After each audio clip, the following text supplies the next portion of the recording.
Prepare yourself for Cloud City Cast, the self-proclaimed experts at exploring, appreciating, and engulfing ourselves in all things Star Wars, Disney, and Marvel. Run back home, little princess. We'll dive into the ever-expanding universe that's enamored us as children and continues to keep our lives nothing short of magical. I've never even been outside the palace walls. Strap yourselves in. It's time for an adventure on Cloud City Cast with your hosts, Liam DeCosmo and Manoa Crane. We would be honored if you would join us. All right, welcome back, Cloud City Casters, to another super. What are we going to call this? I guess it's a forceful episode because Josh Hickey is one of our most knowledgeable. I was going to lead up to our intro. Sorry, one of our most knowledgeable Star Wars aficionados, but he is also well versed in both Marvel and Disney. He is. I would say he is because he has told us before he has listened to every single episode. So I would say he is our trivia and he's. Like we both know, he calls us out on stuff, so he records stuff in his brain. He's the Cloud City Cash trivia aficionado. I'd say he's like a Joshopedia. But this is not why he's on the show. He is on the show because we've been friends with him for a while. I originally met him through he was one of the local Make-A-Wish kids. He got to go see. During the making of A Force Awakens, he got to go to Pinewood Studios. He got to do all kinds of fun stuff that he's going to talk about. But now that The Force Awakens out, he his non-disclosure agreement is null and void. He can actually talk about it. Yeah, now he can actually talk about it. So I was talking to him last week, and he was like, I was like, hey, it'd be fun to for you to have you on the show and talk about it. And he said, yeah. So we get to hear a little bit of an inside scoop on what he saw, what went down, his fun adventure, and also get to know him a little bit because we talk about him a lot on the show. So.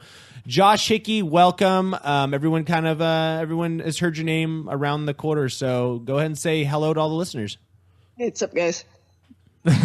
So very nice and reserved. Yes, I know, right? He's like, hey, what's up?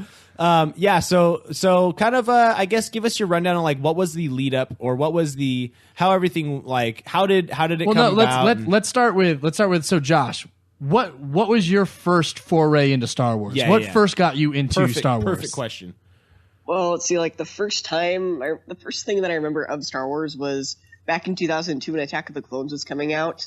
They had those TV commercials. It was the footage over Darth Vader's breathing, and little 4-year-old me was like, what is that weird breathing?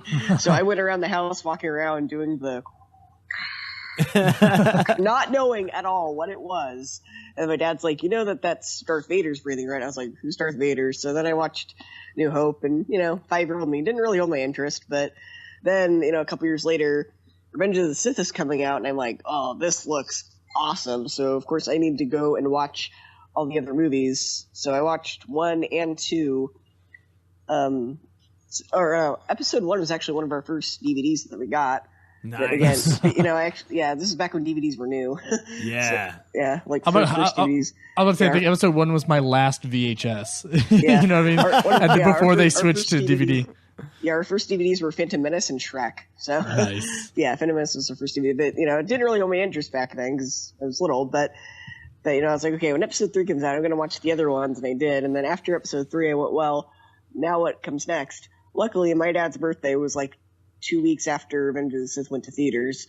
So we got him the original trilogy DVD box set, and I watched one a night because I didn't have school because it was summer vacation. So I watched one a night every night for that, and I was like, yeah, these are good. So I was like, oh man, Star Wars is over. Then Clone Wars, obviously, and then I would watch that every single week for Clone Wars. Every week it was on. I feel like your story very much is I feel like everyone's like, oh, well, my dad was obsessed and got me into it. I feel like you had a very natural run into Star Wars, very natural kind of like you gradual kind of got into it, got comfortable with it, and then became obsessed with it, Yeah. And I dig that the breathing trailer was the one that kind of got you initially interested. Like that's pretty cool. So you were actually a child of the 90s then. You were born in the 90s. 97. Back in the 1900s. More of an early 2000s child, though, because I was born in 97, so I don't really remember much of the 90s. Well, it's like Manoa, he was born in 88. I'm not an 80s child, I'm a 90s child. But he's not an 80s child. Like, I was born in 82, so I'm an 80s child, but he was more of a 90s child. I am proud to be a 90s child. The 90s had the best of everything. They did have good cartoons. So other than Clone Wars, what was your other like big TV shows to watch when you were a kid growing up? So Clone Wars. Well, we didn't have cable growing up. We had PBS Kids. But I dude, I right feel here. you there. Yeah, same here, man. My parents were cheap, but we went up to it's not cheap, man. house It's for frugal. the summer, and I'd watch all the stuff on Nick and Disney and whatever. So mostly SpongeBob, because it's really the only other show I'd watch was SpongeBob. Nice. But yeah, before it went downhill. The voice actor that voices SpongeBob is from the same city that I grew up in. He's also from Syracuse, New York. Nice. Wow, that's really interesting. Tom Kenny. It's really fun interesting. Fun fact about that. He was actually in Clone Wars. He was the detective in the Senate Murders episode. What? Oh, no way. That's cool. Yeah. Yeah, I didn't know that he got. Me and Josh know that very well. We you know didn't that. know that. Don't play. No, like you no, did. we know. Well, I would not. We know that he did the voice acting, but that we know that episode very well because we had just watched like every single. Actually, okay, talk about that. Talk about the marathon that we just did. Okay, well, for those who don't remember, because we haven't talked about it in a while, but for those who don't remember. Go ahead. I was leading up for you. Right, so, I downloaded an episode 7 countdown app, and it was the middle of summer, or it was the middle of March, and I was like, well, what am I? No, sorry, not March. Middle of July, beginning of August, and I was like, well, I still have a long time before Star Wars comes out. How many more days? And it was like 130 something. I went, well, let's see. Okay, IMDb, how many episodes of Clone Wars are there? 121. Okay, that plus the 6 movies. All right, so December 17th minus... All right, so if I start on August 11th and then do it this way, yeah, it works. Okay. So it was just basically simple math was that marathon. So I was like, okay, August 11th, Phantom Menace, August 12th, Attack of the Clones, and then August 13th through December 12th was one episode of Clone Wars a day. And then, December 13th was Revenge of the Sith. 14th through 16th was the original trilogy. And then obviously the 17th was the night that Force Awakens came out. So right. No, that's a cool, very detailed breakdown, but it was a lot of fun. And the fact that when you first told me about that, I thought it was something that was, kind of going around the internet and maybe it was kind of like a new fun thing to do. And then when I found out that you actually came up with that, I was like, that's really kind of cool because technically we can do it again for episode 8 and kind of technically you can do it for Rogue One. Rogue One. Well, I don't think we could do it for Rogue One though. If you want to sure, watch right it, after Rebels. Place, though. I'm sure it'd be right after Rebels. Yeah, you'd have to do episode 1, episode 2, Clone Wars, and then episode 3, Rebels, and then Rogue One. Rogue One. Yeah, and then after Rogue One, I thought do about throwing 4 Rebels through. into there, but the problem with that is that it's still going, but Clone Wars was over. Right, so I was like, right. Yeah. But what's funny is that I would always think of it as like my history class. So after I got done with actual school, I would go and be like, okay, so here's today's history lesson for Star Wars. Here's today's lesson of the Great Clone War, as it were. Yeah, and to be completely honest, I wouldn't have been able to get through that if it wasn't for you. Like Josh literally messaged me every day, and there was a couple times where we went on vacation, he went out of town, and he wasn't going to be able to message me. So he shot me 3 days in advance, which episodes. Don't forget. Yeah, because everyone knows I have the worst attention span. So even on the nights where I couldn't watch it, I would throw it on the background. If I was too busy, I'd throw it on the background, whatever, But if it was an episode, if it was an episode I had to watch because I very much remember the episodes because I watch them all the time when I stay home sick, whatever. And the ones I had to, the ones that were my favorite, I made sure I sat down and got through. Yeah, Josh, I'm thankful it's on Netflix because I didn't want to drag my huge clunky box set down to the basement every day. So I'm thankful it was on Netflix. So I can just stream it on my phone or whatever. Yeah, that's true. Did you now obviously since you've been into Star Wars and Clone Wars, how do you feel that Clone Wars stacks up against Rebels? It's a lot better. Rebels seems more, I don't say kid friendly, but it's less. It's more juvenile. I want to say Rebels is more juvenile, but that's how the first season of Clone Wars was too. So hopefully it'll get better. Yeah. But at this point, I'm not really feeling it. Like Clone Wars, I was like, okay, I have to watch it every single week. But Rebels, yeah, I can slack off and not watch it for a while, and then I can go back and watch a couple episodes and be like, yeah, it's not that great. But hopefully it'll get better. Yeah, I think a lot of that had to do with, in my personal preference on it was, Clone Wars for me was characters from the movies, and people, I would say they're not necessarily like more canon or anything, but we watch them in the movies. Every character that's in the actual movies I care about more than people within expanded universes or within the expanded universe, or on the TV shows, just because it's something that's, to me, it feels a little more solid.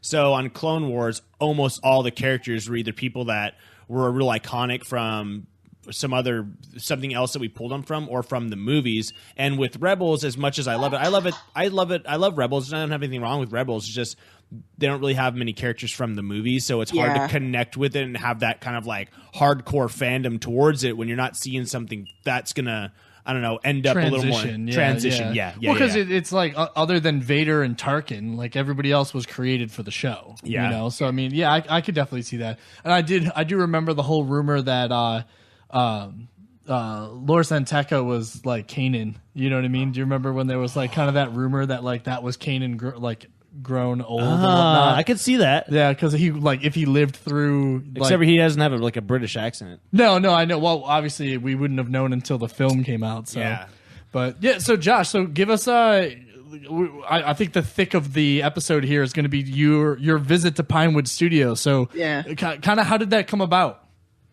Well, I had a surgery to fix an aortic aneurysm that I had, and I had to stay in the hospital for a month after that. But not because of complications, but it's like when we first heard about it, it was like, okay, it's going to be in June of 2013, and it actually ended up being delayed because of lung problems that I developed later on. It's like, okay, we can't do the surgery because of the lung problems. We've got to get that cleared out first. All right, let's try for August. No, okay, we can't do that. So we went in with late September, and we finally did that. And originally they told us, you're going to be in there for 3 months at least. But then they came out and they're like, oh, you know what? You're going to be able to get out of here in like 2 weeks. But then we're like, okay, well, you've got more lung problems and stuff, and we can't really let you leave until that's all cleared out. So you're going to be in here for a while. But it actually ended up being a month, which in comparison was a lot shorter because they told us originally 3 or 4 months, right, at least. So it's always bad when you're like, a month is good news. You know what I mean? Yeah. Like in comparison to. Yeah. So that is good news though. But after that, my mom was like, well, I can submit your name to Make-A-Wish, and so she did that as a surprise, and I found out about it. And what's even better is that they came over to talk to me, and it was on my birthday that day. Nice. Was when they came over. So I was like, all right, well, originally the wish was to be an extra in Force Awakens. Oh, but then that'd be cool. But then after a while they're like, you know what, we can't do that, but you can come visit the set. And I went, all right. So so what's great is that about a month before I went to visit the set, is Make-A-Wish threw this huge party there. It was over at some golf country club place, but they put it together and they threw this huge party there. And there was like Star Wars decorations and lightsabers on the table and Star Wars coloring books. And they asked, what's your favorite candy? And they brought some of that over too. And it was fun. And then that's actually where I came in contact with the Twin Sons, because they actually showed up there as well. Yeah, Twin Sons. Yeah, and then those that aren't familiar, Twin Sons is our Rebel Legion group for Central Valley. Well, no. Twin Sons isn't Rebel Legion. Twin Sons is its own costuming group, and it's standalone from like any. It's more of like from Reno down to Bakersfield. I think a little bit in Southern California, but it's a more local group that one of our buddies, Derek, he's also in Rebel Legion and 501st, but it was a branch off Star Wars costuming group. Yeah. Well, not even costuming. It's a Star Wars fan club. You don't need a costume to be a part of it, but almost everyone that's in it is from another costuming group, and it's they do very similar things to 501st and Rebel Legion. It's a little bit more of a like, I guess, like a fan club and not necessarily specific to costuming. Right. Yeah.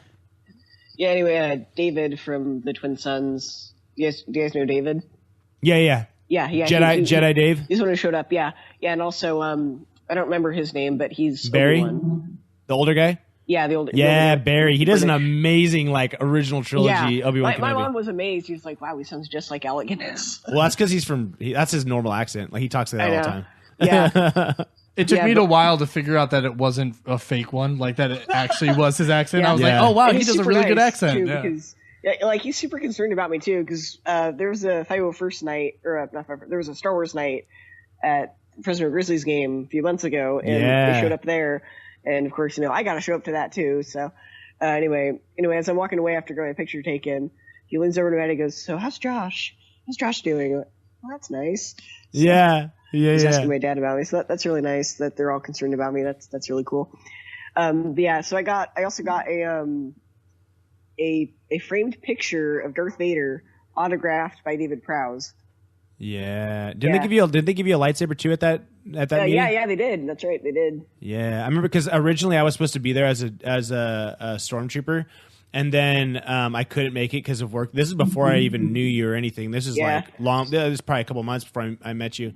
But I was originally supposed to go to that one, and I was the one that, like my buddy's dad, who was the one that was helping set up both events. He's the one who got all the stuff donated for the second event, all the models and everything. Yeah, those are nice. I've got them hanging up along with that Age of Ultron poster and Ultron chess piece that you gave me from the giveaway. Yeah. So I've got all my, and also that autographed picture from Viva Constantino that I got at Sierra Vista Mall. Oh, nice. It's up there too. So like all my little mementos from Star Wars and like Star Wars 501st event mementos and Cloud City cast of mementos.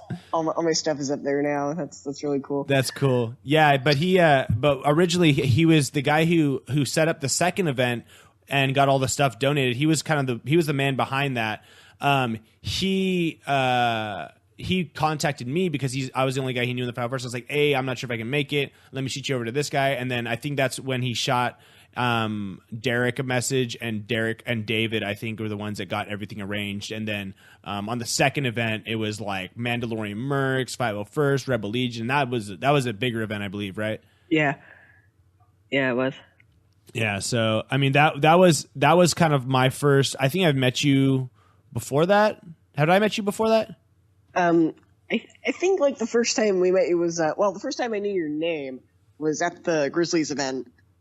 That's when that's when you're like, "Hey, my name's Mano, friend me on Facebook and everything." But I think I think I met you at the event where I got the models. Yeah. That was a super, because those models were like, I'm not sure if he told you like what went into those, but from his modeling, like the Star Wars modeling group that he's a part of, like those models are practically what they had in the movies and are worth like a crazy amount of money. Yeah. Yeah, it was like when I saw those, I was like, "Oh my gosh, Josh is such a lucky boy right now." And then and then when I remember I was talking to you at that event not about your experience, because obviously you couldn't talk about your experience at Pinewood, but I remember Star Wars, I remember looking at like you and your mom, and both of you guys had this like look at your face like, I wish I could talk about it, but we can't. Like we can't say anything. So cool, but now I can. Yeah. All right, so go ahead, like jump into that. Tell us your experience, your rundown. Okay, it's nice because Make-A-Wish also said there, are the other things that you want to do in London as well. So I got to stay there for like 5 nights. But like the first night we went there was not Star Wars. The Star Wars day was like the second or third day. But the first day we got to go on the London Eye, which is a Ferris wheel there. And that was really cool because, I'm really into like all the British shows like Doctor Who and Sherlock and all that stuff. Yeah. And I see that constantly on that show. And it's like, I want to ride that. And so I finally got to, and I was like, that's really nice. That's cool. Okay, so actually going to the set, they picked us up because obviously our car was back in America. So they picked us up in a limo there. Oh, nice. Yeah, so we got to drive the limo, and obviously, my body was on a different schedule, so it was about an hour drive to the studio. So I slept the entire time there. But as we're finally pulling in, Mom wakes me up. It's like, Josh, we're here, and I look, and I see all these posters for other movies that were filmed there that I'm familiar with. Like Muppets Most Wanted, there was a poster there. I was like, oh, nice. So a lot of it involved waiting though for like the first hour or so. It was like just waiting around for them to get stuff ready. But I got to talk to a lot of really cool people. We got to talk to J.J. Abrams' secretary while we were there. So like the first thing we saw when we walked in there was they have separate rooms for the exterior of the Falcon and the interior of the Falcon. Oh, that's cool. So the first thing we saw was the exterior of the Falcon, and I was like, okay, don't go under it yet. I want to check something. So she's walking under it, and I was like, I bet it's the Batmobile, because they obviously had released that video about a month ago, or a month before I went there. I was like, I bet she's going to show us the Batmobile. She went over, was like, you know what, you're right, it was the Batmobile, but they took that off. But there's another thing I want to show you. So there was a miniature Millennium Falcon on the underside of the real Millennium Falcon. What? Yeah. I don't know if you can see it in the movie or not. Probably not. I think they took it off when they were actually using it, but it's really cool that that was there. So they took us into another room, and as we're walking, I'm like, okay, so, they hadn't released any trailers or posters or anything yet, so I was saying, so, when are we going to get, a teaser trailer or a poster or something? And she goes, you know what, that would be a good question to ask JJ when you meet him. I went, what? So my sister and I looked at each other and we're like, what? We get to meet JJ Abrams? That's awesome. So, we got to walk on the interior of the Falcon, and I got to sit in Han Solo's chair.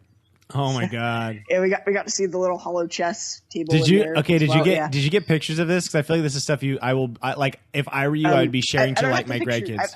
I don't have the pictures yet, but Make-A-Wish said that they're going to mail it to us sometime after the movie comes out. And obviously, it's out now. So as soon as I mail them, I'll send you a message on Facebook and let you know. Yeah, and that's cool. They'll probably be on Facebook. We'll probably put them on there, and I'll just tag you in them in a comment or whatever, and then you can yell at them. But yeah, so we got to see the hollow chess table. You know that little orb thing when Han's going through the closet in the movie. Picks up that orb thing. We got to hold that. Yeah, the training probe. Yeah, we got to hold that. That's cool. Nice. Yeah, we got to training remote. It's a training remote. Sorry, yeah. I said probe. Yeah. Training remote. Yeah, we got to see that. And as we're walking in, they're like, "Okay, guys, stay here. There's someone we want you to meet." And I was like, "Oh, who could it be?" And they bring out Harrison Ford's stunt double, and I totally thought it was Harrison Ford at first. Really? Because it looked just like him. Wow. But, it wasn't his real chin. It was a prosthetic chin, and he looked exactly like Harrison Ford. And I thought they were pulling our legs. I went, wait, are you really a stunt double, or are you legit for real the real Harrison Ford? He goes, no, I'm a stunt double. So we're like, oh, that's cool. So, we're talking to him for a while. He's super funny. And my sister asked, have you been in any non-stunt double roles? And he said, yeah. He was in Iron Man 3 as the bald henchman. Okay, so the part in Iron Man 3 when Tony Stark is in the Mandarin's dungeon? Yeah. And, okay, he's the guy that steps on the door a watch. Oh, in that scene. No way. Yeah, so I go back and I watch that scene and we know that guy. That's cool. Yeah. That's super cool. Well, now you can watch Star Wars and you can be like, hey, I know that director. Yeah, right? Yeah, we were watching the original trilogy. We're like, yeah, we know Harrison Ford now. That's awesome. so we actually, the next person they brought out was John Boyega. Oh, so wow. we got to talk to him for cool. Yeah, he's super nice and super funny and just super outgoing. He's a great. Is he like exactly what you see on social media and on the internet? Yeah, okay. He totally is. Yeah, that's what I was hoping for. He strikes me as like a super really fan. is. Attack the Block was on TV the other day, but I only caught the last 15 minutes, but I still watched it, and he looks so young in it. It's so crazy. I think that's the person I want to meet. Daisy Ridley, because I kind of have a crush on her, but John Boyega is just I don't know. I feel like he's just someone that would be so cool to talk to. Yeah, was he like a super fan when you guys sat down and chatted? Yeah, he was cracking jokes and he was great. So then we actually got to meet J.J. Abrams, and I told him as I'm shaking his hand and getting his autograph and everything, I told him, "You're this generation Steven Spielberg." And he looks at me and goes, "No, Steven Spielberg is this generation Spielberg." super humble guy, super humble, because I just gave the biggest compliment you can give a director, and he's like, "Nah." Yeah. That's pretty cool. He doesn't seem like a very cocky guy at all. Yeah, he doesn't seem egotistical. So that's cool though. Yeah, even cooler. Okay, so they brought out Harrison Ford, and he's wearing tennis shoes. Right? So picture Han Solo in tennis shoes. Nice. Right, and JJ goes up and goes, "Okay, so Harrison, your feet are going to be in the shot, so you're going to need to put on boots. Is that okay? Is that okay?" Kind of like you would do with your grandpa. Is that everything's okay with him. Grandpa, you got to put real shoes on. Put your pants back on, Grandpa. We have company. Because Harrison Ford's 30 years younger, or 30 years older than J.J. Abrams is, right? But he's still his boss. But he's still making. It's Harrison Ford. If Harrison Ford doesn't want to do something, he's not going to do it. Yeah. He's like, can't you just CGI the boots on me? I just now realized what you said. I can CGI the boots. That's good. So, oh man. but that would take away from the practical effects. Right. It's all practical now.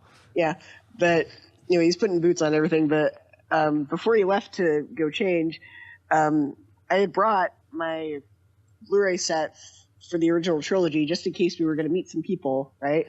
So I was like, okay, if I meet people, I'm going to have them sign it. So I had Harrison Ford sign my box set. Nice. For the original trilogy. So cool. And as he's signing it, I told him, I loved you in Ender's Game. And he looked so surprised when I said that. 'Cause I don't think anyone saw that movie. Well, So, when that came out, I remember saying to my wife, because we actually watched it, and at the time I was like, "This is probably the closest we'll get to seeing Han Solo again." You know what I mean? Because at that point, like he hadn't.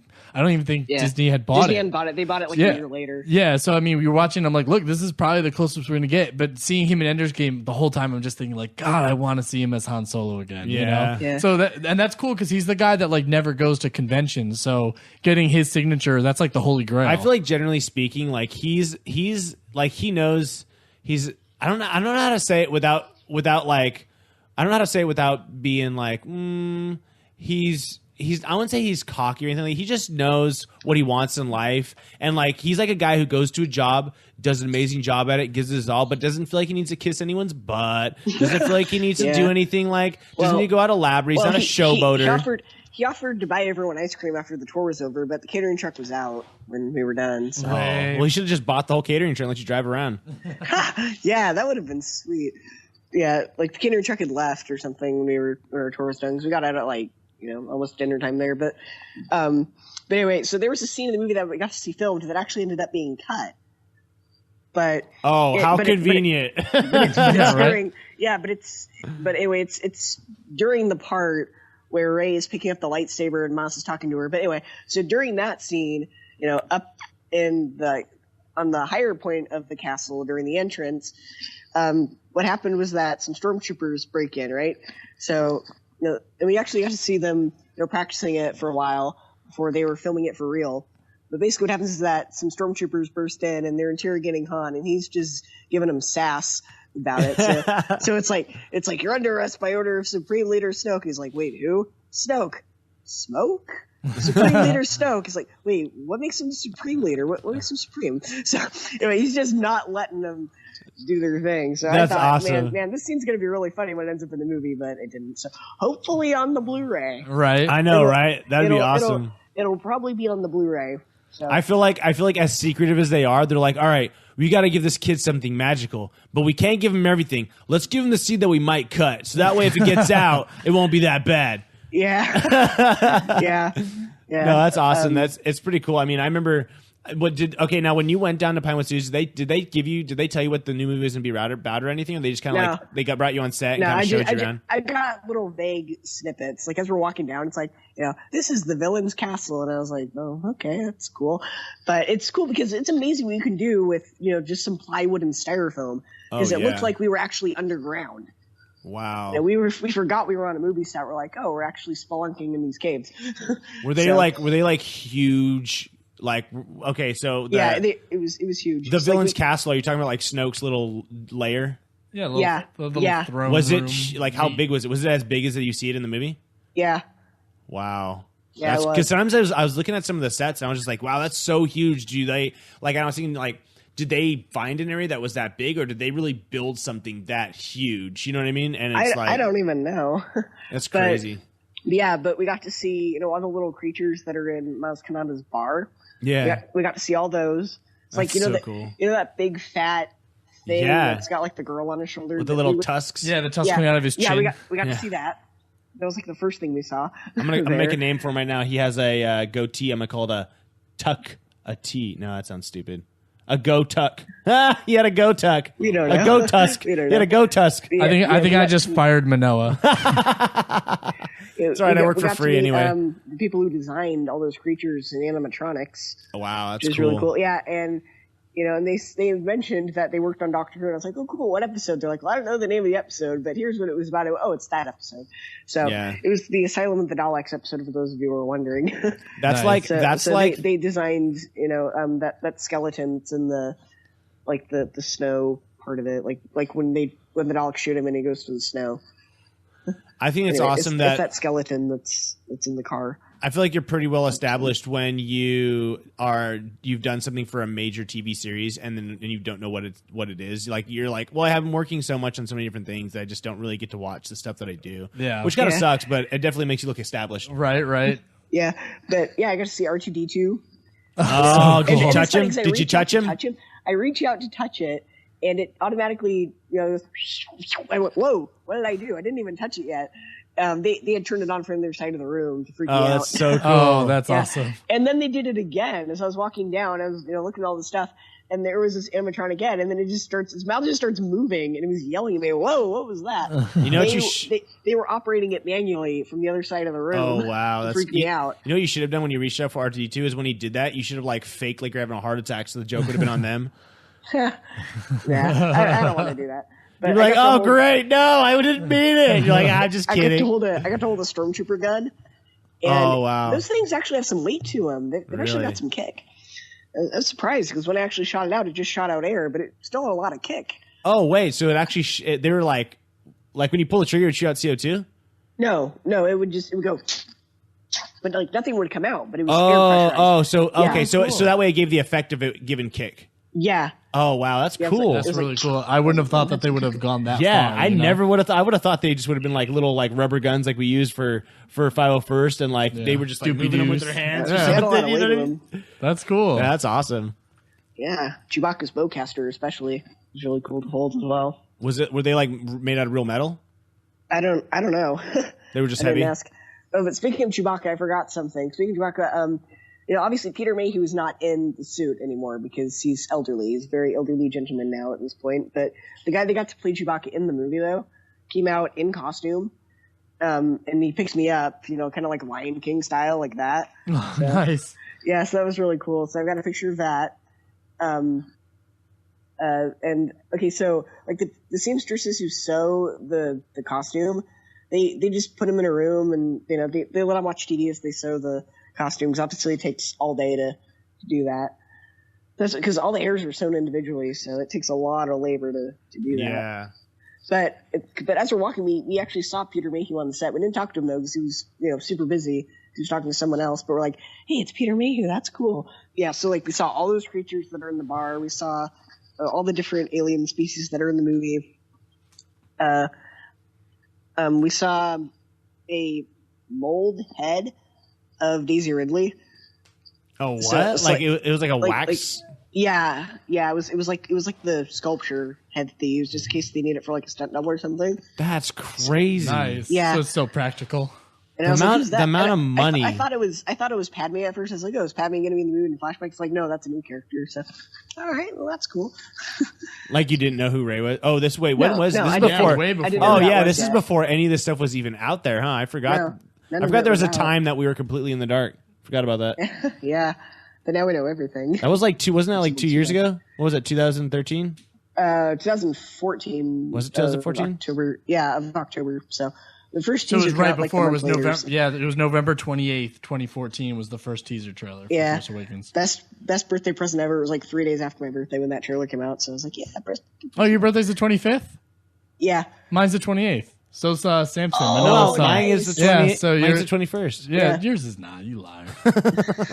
You September. I just birthday. wanted to be a part of the cool. You can't be part of the cool club. Aww. Just me and Josh. I have your Facebook profile, Mano. I can check. I know it's not on November. What is it? It's test. No, don't say it. It's in March, I think. No, totally wrong way off. Oh man, I'm gonna have to go back and check. It's the day. It's the day after September 11th. Yeah, way to make it negative. Why does everyone always do that to my birthday? They're like, "Oh, good way to remember Noah's birthday. Just remember September 11th." It's a good way to remember it. Oh, that's awful. That's how I remember my own.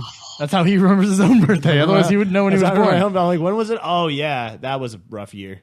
That was a rough birthday. Yeah. Anyway, so was that was that the gist of it? Was that the extent of the excitement? Yeah, we got to see all that, and then they give us little badges at the end, like Pinewood Studio badges, VIP badges. What? Yeah, and I wore those to the premiere. Oh, nice. The president. So yeah, I was like, I can talk about it now. The movie's out, so I wore this to the premiere, and actually they gave me a pair of Stormtrooper Vans.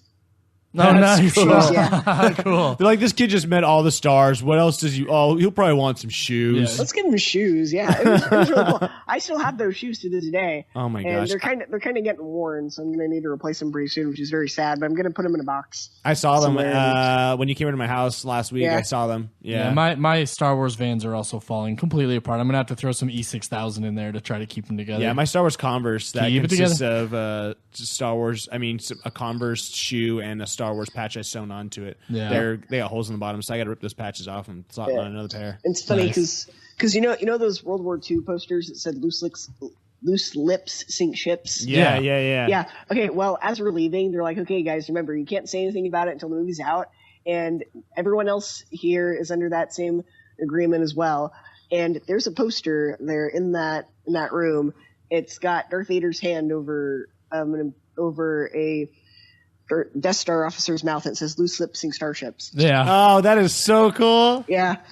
I want that poster now. No, I saw that as a tattoo somebody had gotten. Yeah, And it was Benedict like, Cumberbatch is the reason they have that up there, though. Really? Why? Yeah. Okay. he So lets slip. according to IMDb, okay, that's Benedict Cumberbatch is the reason they have that there. So, like back when Star Trek Into Darkness was coming out, he accidentally let it slip that Khan was a character in the movie, that he was playing Khan. So much so that JJ actually outright lied to everyone and said, no, Khan's not even a character in the movie. Well, at this point, he calls him up and goes, hey, you want to come down to the Star Wars set? This is before I went. This was like a month before I went. Wow. So Benedict comes down and they hang up that poster. Because obviously, okay, he let it slip that he was Khan. This man cannot keep a secret. We need to let him know that he's. And we gotta make a point to prove it to everybody else that if you mess this up, we're gonna make fun of you later. Yeah, loose lips sink starships. That's the reason. He is the reason it was up there. That's because they didn't want him to spoil anything about it. So he's now a legend. He's now a legend in the Star Wars community via Cloud City Cast. Well, he's Doctor Strange now for Marvel Cinematic Yeah. Universe. I saw that they released it. So I wonder if like Kevin Feige's like, Benedict, don't do any interviews like at all. Don't talk to anybody. Yeah. Like even I didn't know what Doctor Strange was, but as I'm looking it up, when they announced the movie was coming out, who's Doctor Strange? I went, oh, that looks exactly like Benedict Cumberbatch. I hope they cast him, and they totally did. So wait, you didn't watch Spider-Man? Wait, which Spider-Man? Like the animated series? And I didn't watch any of the animated cartoons that much. Oh, I forgot that'd be like you watching like the original like Smurfs for me, and I wasn't really. I didn't go back in time. I went to the future. Well, I went back in time for Star Wars, I guess. Huh? Well, I haven't really kept up with like the Web Slingers or Web Warriors, it's whatever not the new worth one it. is. But I feel like that with that medium will be when they start trying to introduce these like Black Panther and Stephen Strange, Doctor Strange. Oh yeah. So I could see them kind of to try to like inundate them to the younger audience, so that way they're a little bit more excited about this character when the movie comes out. Yeah. I hope so. Because Doctor Strange is still almost a year away. I want to say it's like November. Yeah, of 2016. Yeah, so November 4th, 2016. Yeah, so we've got a pretty good stretch. So I imagine if they're releasing, was it Entertainment Weekly that did that cover? Yeah. For that, yeah. So I can imagine if they're starting now, it's probably because it's a similar deal to what they dealt with Ant-Man, where it was we're probably going to get a teaser for it before Civil War. Oh yeah, I'm so tired. That's true. I'm so sick and tired of teasers though. Like after watching Star Wars, I'm like, from here on out, guess what? I don't care about learning anything about new movies till I watch them. For one, for two, I'm tired of teasers because ever since Star Wars came out with their teaser, all these teasers that they've been giving us are just kind of like, hey, here's someone's foot. I'm like, oh, come on, give us some dialogue, give us some kind of plot structure or story to something. Come on, I know it's a teaser for a reason, but like.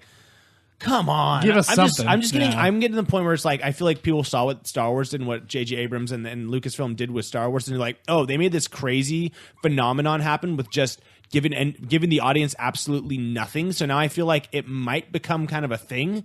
And like, the only reason why that worked with Star Wars fans because they're so crazy about their Star Wars. There's not very many fan groups. Like, yeah, Marvel fans care about their stuff, but like teasers, they're big with Marvel fans, but they're not dying over it. You know what I mean? But the thing is, Doctor Strange doesn't really sell itself. Like Avengers, it kind of sells itself, but Doctor Strange, that's more obscure. So they're going to need to reveal some stuff. Yeah, there's interested. Exactly. There's got to be story exposition. Like Guardians of the Galaxy, if you didn't read the comics, it was like, so this movie's about a raccoon and a tree. Yeah. What? Yeah. Yeah, but it actually ended up being really good. So. Well, I mean, even if you go back to like the first Iron Man movie, like Iron Man wasn't that popular of a character with like today's youth and whatnot, you know. Yeah. So they really had to kind of sell that story. And now they don't have to do that because we know Captain America, we know Iron Man. For Star Wars, there was the built-in fan base, so they were like, we don't have to give you anything about the story. Oh, yeah. Here's your characters. Yep. But most movies, like, yeah, you still have to reveal some plot because you got. I bet you for Rogue One, we'll probably get more story out of that one than what we got with Episode 7. I hope so. Rogue One, I'm not going to be crazy about though. I'm not going to be crazy with any more Star Wars movies. I mean, I'm obviously crazy for them, but I'm not going to be like the way you saw me. Like even you weren't like that. Like you were like, Manoa, calm down. And like now I wish I would have went back and calmed down a little bit because like seeing these different people, seeing the things unraveling in the real world was kind of taking a little bit of the taste away from when I saw it. But still, I bawled like a baby, so I couldn't have taken. Yeah, you really did. so like I read your experience for Force Awakens, but we didn't really get your thoughts. So what were your final thoughts on the movie after having been able to walk through Pinewood Studios and everything? What was your final rundown? Your final opinion of what you saw? It's like if the rest of the movies are half as good as this one is, then Star Wars is back.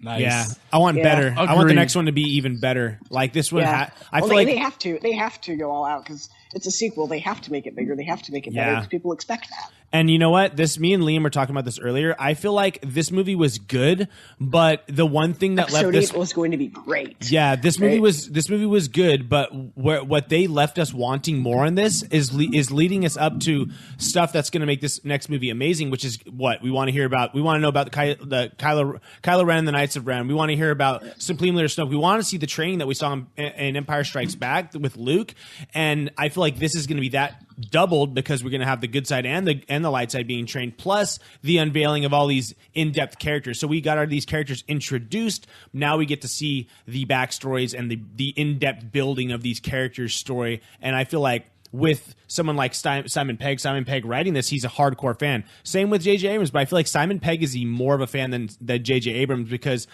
like, before Simon Pegg was even like. He was in Episode 7 though, wasn't he? Yeah, he was. He was the guy who's like, Unkar. this is Unkar. Yeah, he was Unkar Plutz. Yeah. The guy who's like 60 portions. This is worth quarter portion. One quarter. I hate that character, by the way. But anyways, yeah, you're supposed not like to. I hate him as like I'm supposed to hate him, so I hate him. But like for Simon Pegg, like we all know he's been voicing his opinion on Star Wars for years, and like going into this having a writer writing the story and him. I don't know how many times we heard him talking smack on prequels and how they were written. Well, you want to go and do that and have people talking smack on you? Of course not. So there's no way. I can't see Simon Pegg messing this up. If it does, I'm going to be like, ha, ha, ha. That's what you get for talking smack about prequels all these years. Yeah. What's interesting is that they're actually releasing Episode 8 2 weeks after Guardians of the Galaxy 2. Yeah, this is going to be really entertaining. That's going to be weird. That's going to be an interesting May. Wait, it's going to be on the 40th year anniversary of A New Hope, right? I think so. Yeah, the 25th of May, right? It's May 26th, 2017. Oh, a day after the 40th anniversary. Yeah. No, they're smart because it'll be the preview. Thursday though. Yeah, the Thursday will be the Thursday preview premiere night. would be the 40th. Oh, this is going to be magical. Yeah, this is going to be a magical time because it's on my wedding anniversary. It'll be my 5 year. That's going to be a hard call for you. Not really, because I'm going to take the wife to go see the freaking movie. Yeah, high five, air high five. Awesome marriages. Yeah. Okay. So what was your most exciting moment in the movie? Like, what was your favorite moment?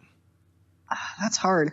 Okay. Mostly because the audience was really into it too. Oh, well, hold on. Let's break this up. Favorite entertaining moment in the movie and favorite like story. Like for me, my favorite entertaining moment was when I saw Poe doing his crazy flighting stuff, and then he flew over Finn. Finn's like, that's one hell of a pilot. But my favorite story plot part of the movie is when we saw Luke.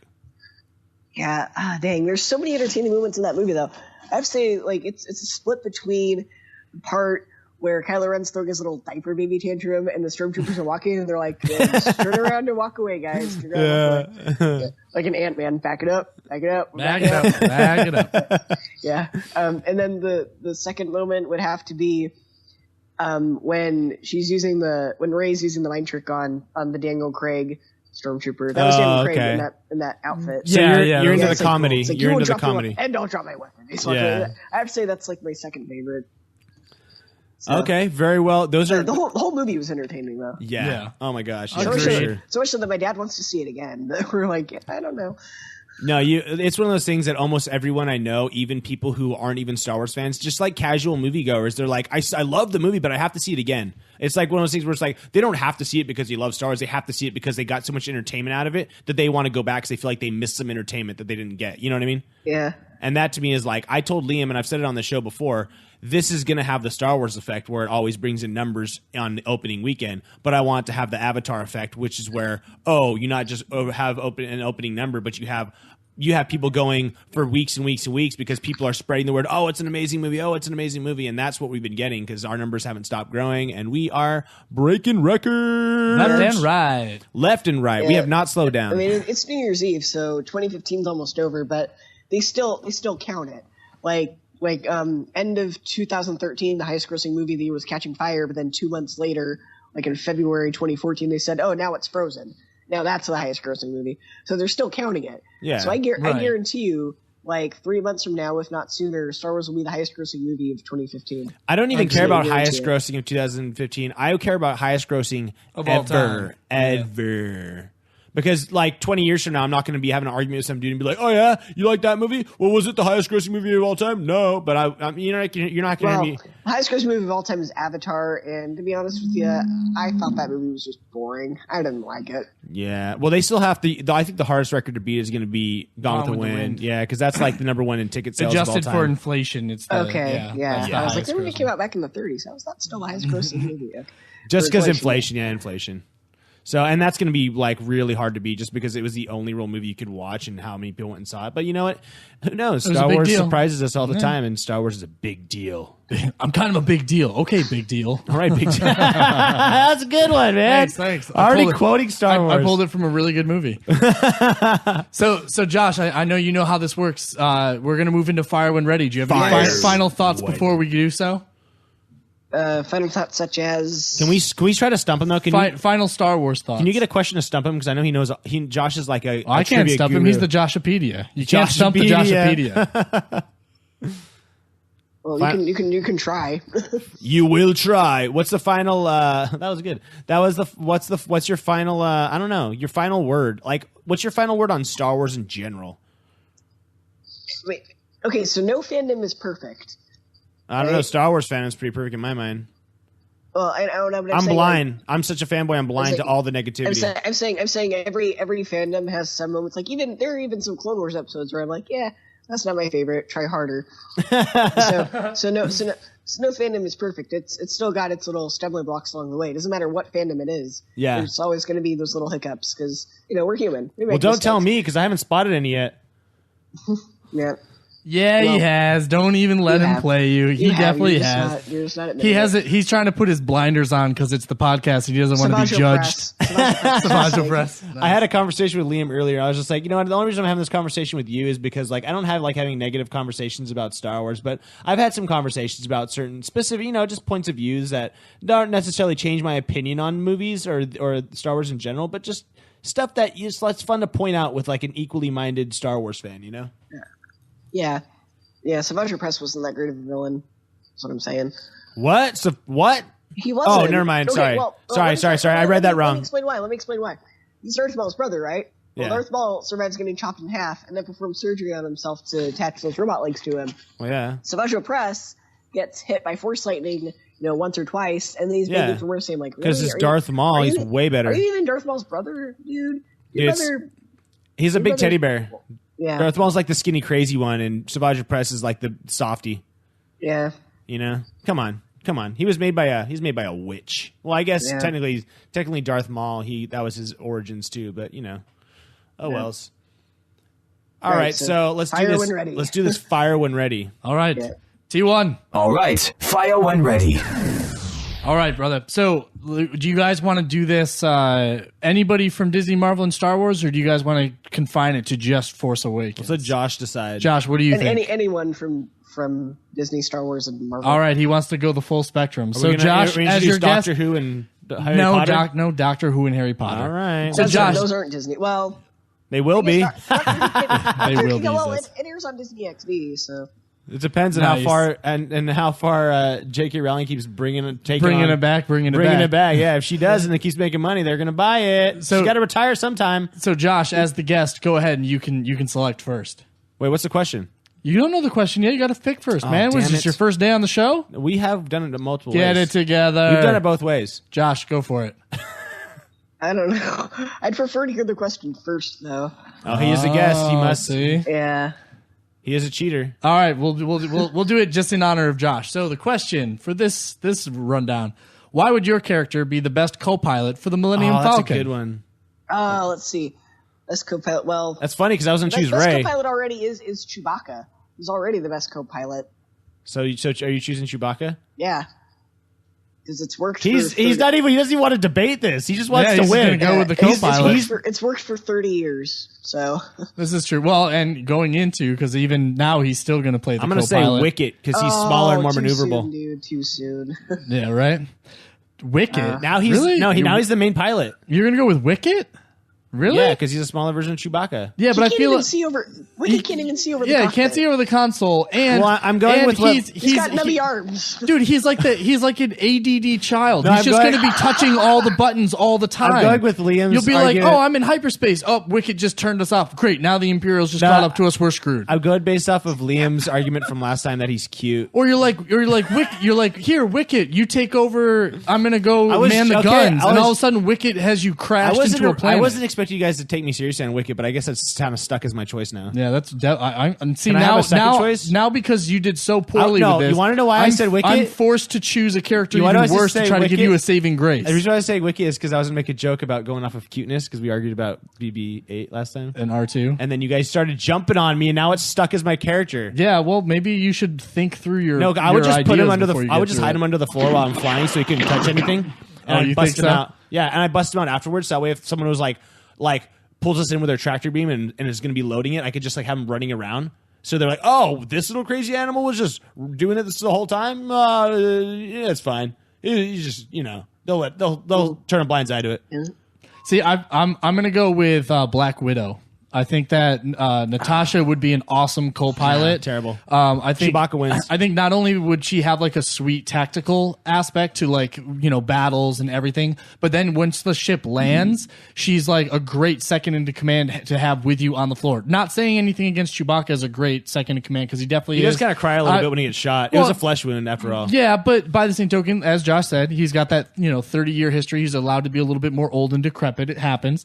But I think with Black Widow, I think that because she's still, got that fighter spirit, and we've seen what kind of butt she can kick, whether it's alien butt or Winter Soldier. She can still hold her own. So I'm gonna say Black Widow. I feel like she would instantly die in that universe, though. So it should be kind of useless. She'd be like, "My Earth lungs can't hold this," and die. That'd be the end of that. I feel like Chewbacca is pretty much that's Chewbacca wins no matter what. So now there's they've been releasing different Star Wars related fruits and stuff like BB-8 oranges and Yoda red apples. And Yoda stuff. Grapes. Yeah, coming soon. Han Solo Swiss cheese. Oh, that's not funny. Too soon, man. I saw that. I saw that on Facebook. It was one of the first posts I saw after I had gotten off my hiatus, and I created a post. And on this post, I said to everyone, I was just sorry if I'm distant on social media, but I'm trying to wean out some of the just kind of I don't know. There's so much when it comes to Star Wars right now. The most connected I felt with my roots and my Star Wars fandom was when I wasn't on social media leading up to the movie. So now that I'm getting back into it, and I try just to avoid all the kind of humor, the kind of ill-humored things from Star Wars because he thinks it takes away from the magic. Yeah, it dilutes Star Wars for me. Seeing so much stuff that's Star Wars that's not real Star Wars. That's kind of just kind of fan made some stuff. I guess I don't know. I think it's kind of like I'm really sensitive. Yeah, but with the internet, like it moves past things so quick. So I feel like within the next week or two, like people have moved on to whatever else is coming up. In May, or no, actually in February, everybody's going to be talking about Deadpool. Yeah, it's all going to be Deadpool by that point. Yeah, I hope because like I do love the fact that there's a lot more Star Wars fans, but I just don't want people to lose sight of the real heart behind Star Wars. You know? Yeah. No, this is true.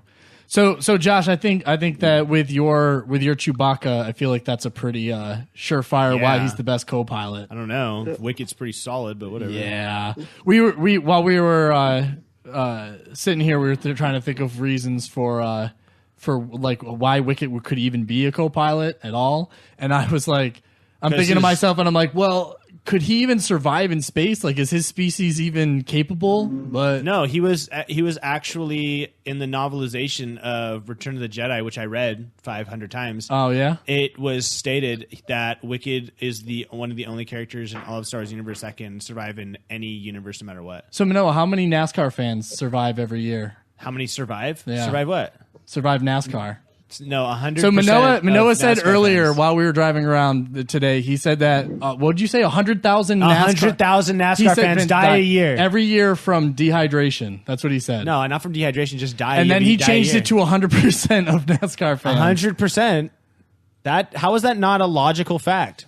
What do you think, Josh? Pretty logical? Well, I'm not really a NASCAR fan, so I don't know. Thank you. See, that's what Liam should have said because he has no proof that they don't.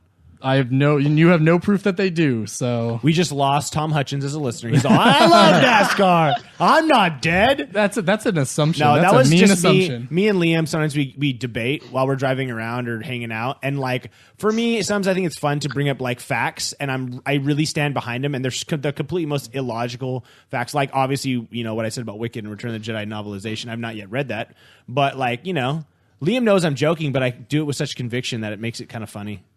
Nice. Same with Liam. It's not so much that I know he's joking; is that I question our friendship every time he does it. Liam just can't take it. He gets too hard. I just don't have to take it. All right, this is getting a little inappropriate. Let's carry it on. What are we talking about next? Well, that was Fire and Ready. Episode. that was Fire and Ready. I think that Josh, like I said, I think Josh takes it because Chewbacca. Yeah. But as I said, I question the validity of Wicket, even first off being space capable, and then also being able to maintain his composure while sitting in Leia a. Liked him. If a princess likes him, that's enough for me. That's true because she was like, "You're a big fat teddy bear. I love this. Yeah, I'm gonna take you home and stuff you and put you on the mantle." Aw. I actually, on that note, right before we started recording the show, one of my buddies sent me this thing from, I think it was Replica Prop Form, where the little weird-looking creature that was what Chewbacca in Return of the Jedi was going for when he got trapped in the net. The bait that he was going for, it had that weird. It looked like two little feathers. Yeah, it almost looked like a teeth. gazelle kind of thing. It was weird. Yeah, but supposedly they got the inspiration of the look of that. I don't know if this is true or not because it's from Replica Prop Form, but like they don't go around spreading like they're not known for their jokes, I would say. But supposedly a white-tailed doe, like a white-tailed deer, the butthole and tail section and how the white goes down under the butt, supposedly that was the inspiration behind that little creature that he was going for. And if you look at a picture of it, it looks really identical. I'm not sure if someone just made that up or what, but I'm hoping. I don't know. Actually, I really don't care. It's kind of creative. I don't know what I'm more concerned about, that you pursued that story or that Fred said it to me. Yeah, I had to read his text. I guess. Why is your friend so concerned with deer butts? Well, at first I was confused. I was like, "What? Like, what is this, man?" And then he sent me the whole article on it. Some Bambi buns, Bambi butt bait. So Josh, any final thoughts before we sign off here? Final thoughts. I don't know. About space-worthy Ewoks or deer butts. The podcast in general, or how much I'm more logical than Liam. Or, just Star Wars or anything. Every listener just had a collective laugh. Yeah. Well, it's a collective laugh at you laughing. Because why is he laughing? Why is he laughing? Sense. Yeah, but no, it's totally logical. I totally feel that. I can feel it in my bones. It's supposed to be logical. Yeah. Wait, wrong fandom. So other than Rogue One, Josh, what movie are you most excited for next year? Oh, for next year, let's see. What movie am I not excited for? That's Batman versus Superman. No, actually, I am excited for Batman. Dead air. Did you hear that dead air? That was crickets. Did you hear that dead air? That was the crickets.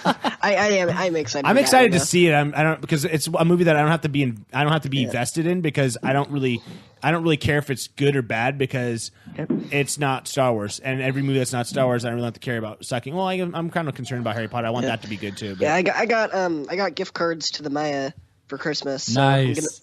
I'm gonna use those in a couple of weeks when Fifth Wave comes out. So he doesn't even have to be financially vested in movies. Yeah, right. There you go. That's nice. That's pretty sweet. I just have my grandpa take me to movies. You know.